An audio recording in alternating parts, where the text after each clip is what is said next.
نحمدہ نصلی علی رسول کریم اما بعد بسم اللہ الرحمن الرحیم السلام علیکم ورحمۃ اللہ۔ بیوی کے ساتھ شرعی حق کیسے ادا کریں؟ شرعی حقوق ادا محترم ناظرین، میاں بیوی نے جب شرعی فریضہ انجام دینا ہو، ہم بستی کرنی ہو، لذتوں بڑا محبت بڑا کام کرنا ہو، کیوں نہ اس کو اگر شرعی احکام کے مطابق سر انجام دیا جائے تو اس ہم بستی میں لذت، سرور اور محبت تو ہوگی، اور ساتھ ہی ساتھ ثواب بھی ملے گا۔ میاں بیوی کا رشتہ اللہ مضبوط کرے گا۔ اس ملاپ سے جو اولاد پیدا ہوگی انشاءاللہ وہ نیک، پارسا اور والدین کی آنکھوں کی ٹھنڈک کا ذریعہ بنے گی۔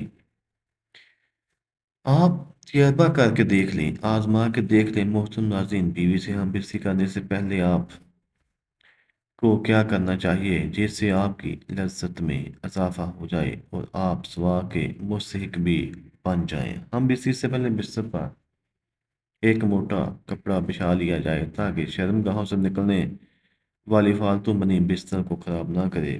اسی طرح ہم بستری کے بعد شرمگاہوں کی صفائی کے لیے پہلے سے دو الگ الگ صاف کپڑے بھی رکھ لینے چاہیے۔ ہم بستری سے قبل عورت کا ٹھنڈے پانی سے استنجا کرنا انزال میں جلدی کا باعث ہوتا ہے۔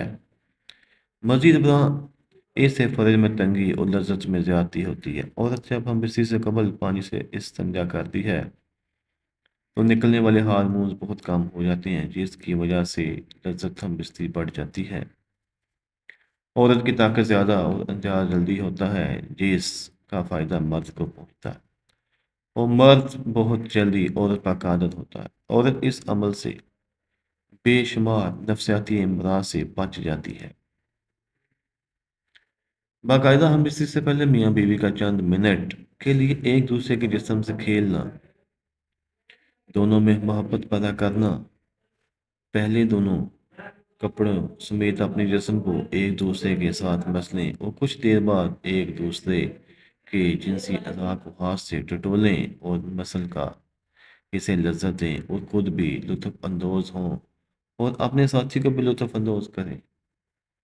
جب تک عورت میں شہوت کے جذبات و کیفیت کو محسوس نہ کریں، ہم بستری نہیں کرنا چاہیے کہ اس سے بدن کو راحت ملتی ہے۔ آدمی کو چاہیے کہ ملاحبت یعنی چھیڑ چھاڑ سے پہلے ہم بستری نہ کریں، بلکہ پہلے ہنسے بولے چھیڑے جب جان لے کہ عورت کو شہوت غالب ہو گئی ہے اور آنکھیں بدل گئی ہیں تب ہم بستری کرے، کیونکہ یہ امر بدن کے لیے زیادہ معجب راحت ہے اور بچہ تندرست اور بچہ پوری اعضاء والا پیدا ہوتا ہے۔